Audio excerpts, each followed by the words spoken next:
ধন্যবাদ আপনাকে। আপনি জানতে চেয়েছেন যে আজকে একটি দলকে শাপলা প্রতীক না দেওয়ায় তারা বলেছেন ধানের শীষ প্রতীক তাইলে থাকবে না। বিষয়টা হচ্ছে যে আপনি কিন্তু স্পষ্টভাবে দেখেছেন যে আমাদের রাষ্ট্রীয় যে প্রতীক শাপলা ফুল, তার দুই পাশে দুটি ধানের ছড়া এবং এরপর দুই পাশে স্টার, তারপর তিনটি পাটের পাতা। এখন এরা যেভাবে বলতেছে, এটা মনে হচ্ছে যেন তারা বিএনপিকে কোনোভাবে তারা সহ্য করতে পারতেছে না।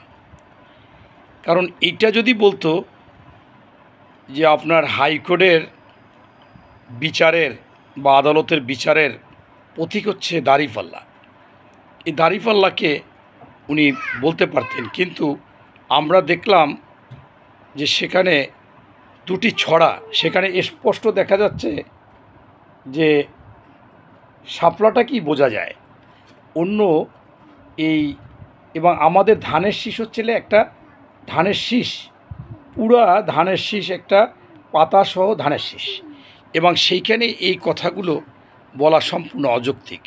আমার কাছে মনে হচ্ছে যে আপনারা একটা গল্প শুনেছিলেন যে এক পরিবারে একটি হাঁস সোনার ডিম দিচ্ছিল। তাই 2-4 দিন দেওয়ার পরে পরিবার মনে করলো যে এটা পুরাটাই সোনার ডিম, তাই জবাই করে সব ডিমগুলো নিতে গেলে একটা ডিমও পাচ্ছিল না। অর্থাৎ আমি যেটা বলতে চাচ্ছিলাম যে যেমন সোনার ডিমের মানে হাঁসের সোনার ডিম দেওয়া আলাদা জিনিস, আর হাঁসটা মধ্যে অনেক সোনার ডিম থাকা আলাদা জিনিস। এখানে রাষ্ট্রীয় প্রতীক হচ্ছে যেটা, সেটার স্পষ্ট বোঝা যায় যে সেটা শাপলা, অন্যগুলো গৌণ, খুবই ক্ষুদ্র ক্ষুদ্র অংশ।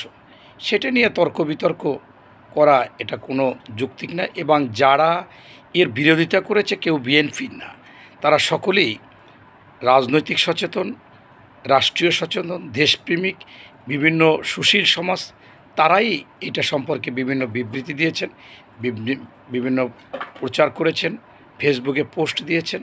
তাই আমি মনে করি এটা যথার্থ সিদ্ধান্ত নিয়েছে, এটাকে নিয়ে তর্ক করার কোনো সুযোগ নেই বা অন্য যুক্তি দেওয়ার কোনো সুযোগ নাই।